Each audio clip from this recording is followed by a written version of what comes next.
Hi hello welcome to news eight Telugu channel. This is Paritala Murthy. So match SRH వాళ్ళు దంచుడు అన్నట్టు ఆడారు. అసలు మామూలు దంచుడు కాదు అది.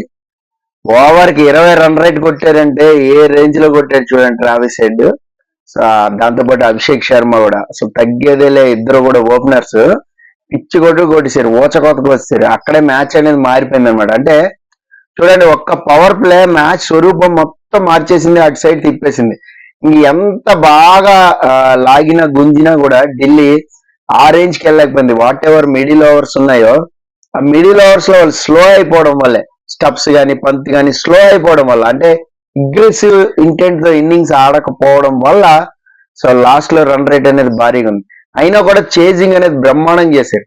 ఓవర్ కి 13 కొట్టాల్సిన స్టేజ్ కూడా తీసుకొచ్చారు, కానీ అగ్రెసివ్ గా ఆడలేకపోయారు.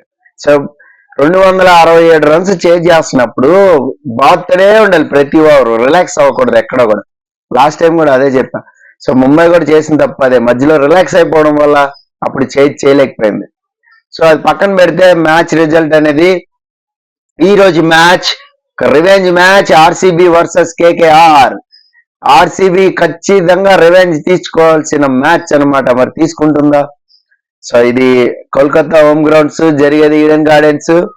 సో మ్యాచ్ ఎలా ఉండబోతుంది, పిచ్ ఎలా ఉండబోతుంది అనేది తెలుసుకుందాం. అలాగే టీమ్స్ ఒక్కసారి చూద్దాం, చేంజెస్ ఏమైనా చేస్తుందా ఆర్సీబీ అనేది. సో నాకు తెలిసి చేయకపోవచ్చు అని అనుకుంటున్నాం. చాలా కాంబినేషన్స్ లో ఆడేశారు. అయితే స్పిన్నర్స్ ని తీసుకునే అవకాశం ఉంటుంది. ఎవరైనా ఫాస్ట్ బౌలర్ పక్కన పెట్టి ఒక స్పిన్నర్, ఒక యంగ్స్టర్స్ కి ఏమన్నా అవకాశం ఇచ్చే ఛాన్స్ అయితే ఉంది. వాళ్ళు ఎవరైనా చూద్దాం. అలాగే టీమ్ 11 చూసినట్లయితే Virat Kohli, Faf du Plessis, Will Jack, Rajat Patidar, Dinesh Karthik, Mahipal Lomror, Topley, Ferguson, అలాగే మయాంక్ దగర్, ఇంకా మహమ్మద్ సిరాజ్. ఇంపాక్ట్ ప్లేయర్ కింద మేబీ ఏమైనా తీసుకుంటే కరణ్ శర్మనే తీసుకుంటారు. సో ఇది విజయ్ కుమార్ వ్యాసక్ కూడా ఉంటాడు. సో ఈ రేంజ్ లో అయితే అంటే ఫాస్ట్ బౌలర్ కాకుండా స్పిన్నర్ కి అయితే ఒక అవకాశం ఇచ్చి ప్లేయింగ్ 11 లో ఇంకో స్పిన్నర్ ని కూడా పెట్టుకునే ఛాన్స్ ఉంది, బికాస్ ఆఫ్ ఈడెన్ గార్డెన్ కాబట్టి. ఫస్ట్ బ్యాటింగ్ తీసుకుంటారా బౌలింగ్ తీసుకుంటారా అంటే, పిచ్ కండిషన్ ప్రకారం టాస్ గెలిస్తే ఆర్సీబీ బ్యాటింగ్ కి వెళ్తుంది. ఎందుకంటే కొంచెం టార్గెట్ అనేది సెటిల్ చేసేస్తే కేకేఆర్ ని కంట్రోల్ చేయొచ్చు అనే అనుకుంటారు. అలాగే కేకేఆర్ కూడా అలాగే అనుకుంటారు, టార్గెట్ అనేది ఫిక్స్ చేస్తే మనం కంట్రోల్ చేయొచ్చు. లేదు చేజింగ్ చేయడానికి ఇష్టపడితే పిచ్ ప్రకారం చూసుకుని చేజింగ్ కూడా చేసుకునే ఛాన్సెస్ కూడా ఉన్నాయి. సో దాన్ని బట్టి టాస్ ని బట్టి అనేది మ్యాచ్ ఈసారి డిసైడ్ అవుతుందని మనం చెప్పలేము. ఎందుకంటే పిచ్ చేజింగ్ కి అనుకూలంగానే ఉంది, ఫస్ట్ బ్యాటింగ్ కి అనుకూలంగానే ఉంది. అది ఎలా అనుకూలంగా ఉంటుంది అనుకోవచ్చు. ఫస్ట్ బ్యాటింగ్ చేసినా 200+ 190+ కొట్టేస్తే వాళ్ళు ఫోకస్డ్ గా బౌలింగ్ చేసే వాళ్ళు ఉంటే స్పిన్నర్స్ వాళ్ళని కంట్రోల్ చేయొచ్చు, బ్యాట్స్మెన్ లెటర్ని. అలాగే సెకండ్ బ్యాటింగ్ చేసినా కూడా 170 180 రన్స్ ఉంటే మెల్లగా లాగచ్చు. మరీ ఎస్ఆర్హెచ్ కొట్టినట్టు ఒక రేంజ్ లో కొడితే మనం ఏం చేయలేం తప్ప మిగతాదంతా కూడా ఈజీగా చేయొచ్చు అనమాట. సో కేకేఆర్ ప్లేయింగ్ 11 ఒకసారి మనం చూసినట్లయితే Phil Salt, Sunil Narine, Venkatesh Iyer, Shreyas Iyer, Rinku Singh, Raghuvanshi, Russell, Ramandeep Singh, Mitchell Starc, Harshit Rana, Varun Chakravarthy, Vaibhav Arora. So ఇక్కడ ఇంపాక్ట్ ప్లేయర్ కింద ఎవరిని తీసుకొస్తారు, అంశుల్ రాయా లేదంటే సుయాష్ శర్మనా అనేది కూడా ఒకటి ఉంది. అది కూడా చూడాలి. ఇప్పుడు ఇక్కడ కీలకం ఎవరు, సునీల్ నారాయణ్ అండ్ వరుణ్ చక్రవర్తి బౌలింగ్ లో మస్ట్ గా డ్రీమ్ 11 లో వీళ్ళని పెట్టుకోండి. అలాగే అట్ సైడ్ స్పిన్నర్స్ కూడా సో మీరు కరణ్ శర్మని మస్ట్ గా పెట్టుకోండి. సో మేబీ ఏమన్నా విల్ జాక్ ఆల్రౌండర్ ప్లేస్ లో బౌలింగ్ వేస్తే ఆల్రౌండర్ గా విల్ జాక్ ని పెట్టుకోండి. సో ఇది ఇంకా పిచ్ కండిషన్ ఎలా ఉండబోతోంది. పిచ్ అనేది ఫ్లాట్ ట్రాకే, అంత పెద్ద ఏమి క్రాక్స్ ఏం లేవు, బౌన్స్ కూడా పడే ఛాన్స్ లేదు. లిటిల్ బిట్ టర్న్ వస్తుంది కాబట్టి స్పిన్నర్స్ ని పెట్టుకుంటారు, అది కూడా కొద్దిగా కష్టమే. ఇంకొకటి ఏంటి అంటే, స్పిన్ కి ఎక్కువ వికెట్లు పడిపోతాయా సార్ అంటే, స్పిన్ కి కూడా పడే ఛాన్స్ లేదు. ఫ్లైటెడ్ బాల్స్ వస్తాయి, అలాగే షార్ట్ పిచ్ బాల్ ని పికప్ షాట్స్ ఆడతారు, అలాగే బౌన్స్ బాల్ ని కూడా పిక్ చేసేస్తారు. సో కాబట్టి ఛాన్స్ ఫస్ట్ బ్యాటింగ్ తీసుకుంటే యూజ్ టోటల్ అనేది టార్గెట్ అనేది పెట్టుకోవచ్చు అనమాట.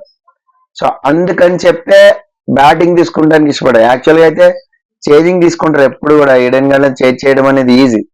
బట్ ఈసారి ఒక టోటల్ ఫిక్స్ చేస్తారు, దాని ప్రకారం ఆ కండిషన్స్ ప్రకారం వాళ్ళని కట్టడి చేయడానికి చూస్తారు.